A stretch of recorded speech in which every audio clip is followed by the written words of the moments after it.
Halo guys, sebelum kita mulai silakan subscribe dulu channel ini guys, dan nyalakan tombol lonceng notifikasi seperti biasa guys.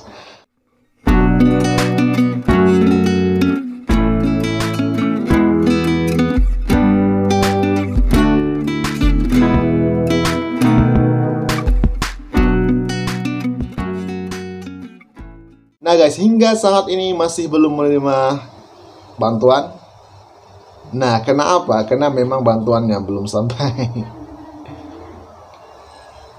Nah guys, berita baik untuk TKI-TKI di Malaysia.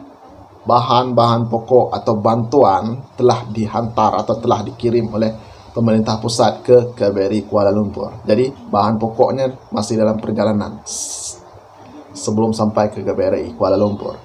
Jadi yang menerima bantuan sebelum ini itu bukan dari pemerintah pusat atau bukan dari KBRI, tetapi daripada NGO. NGO itu non-government operation.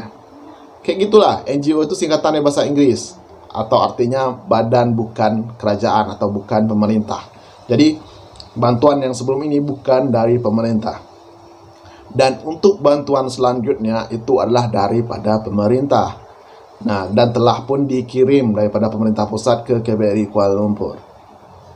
Yang jadi masalahnya ialah KBRI Kuala Lumpur tidak tahu atau belum dapat cara untuk memberikan bantuan kepada TKI-TKI yang ada di Malaysia ini. Kenapa? Karena jumlah TKI yang ramai serta bertebaran itu memberikan kesukaran terhadap KBRI. Selain daripada itu, TKI yang resmi, TKI yang ilegal juga tidak boleh dipandang atau tidak boleh ditutup sebelah mata. Jadi pembagiannya harus sama rata. Nah, ini yang menjadi kesukaran bagi KBRI Kuala Lumpur untuk memberikan bantuan kepada TKI yang ada di Malaysia ini. Nah, jadi bagaimana caranya untuk membantu TKI? Bagaimana caranya kita untuk membantu KBRI menyelesaikan masalah ini? Begini. Tahukah kalian jika KBRI beberapa waktu lalu telah melakukan survei, dan itu bertujuan untuk melihat atau untuk tahu bagaimana kondisi TKI-TKI yang berada di Malaysia, dan untuk tahu juga di mana tempat lokasi atau di mana tempat TKI bersembunyi. Nah, makanya survei itu telah dilakukan.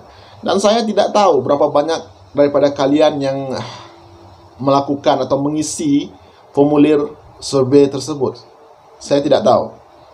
Tetapi guys, setahu saya, KBRI mungkin tidak akan datang ke setiap rumah yang jauh daripada pemukiman warga. Sebagai contoh, kalau ada 10 TKI duduk di satu tempat dan satunya di tempat yang lain, jadi yang satunya itu kemungkinan tidak akan dapat.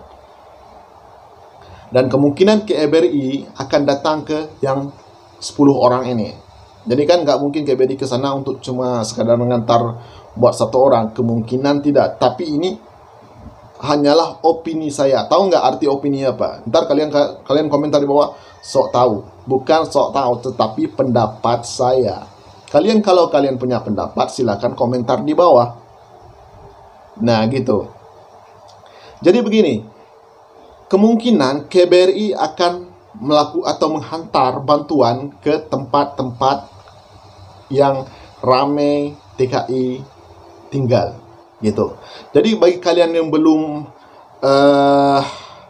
mengisi formulir survei tersebut, silakan isi dan share kepada teman-teman kalian agar mereka turut mengisi, terutama di sekitar daerah Anda, gitu. Sebagai contoh, kalau kalian tinggal di Section 11 Shah Alam, gitu. Ini sebagai contoh, ya.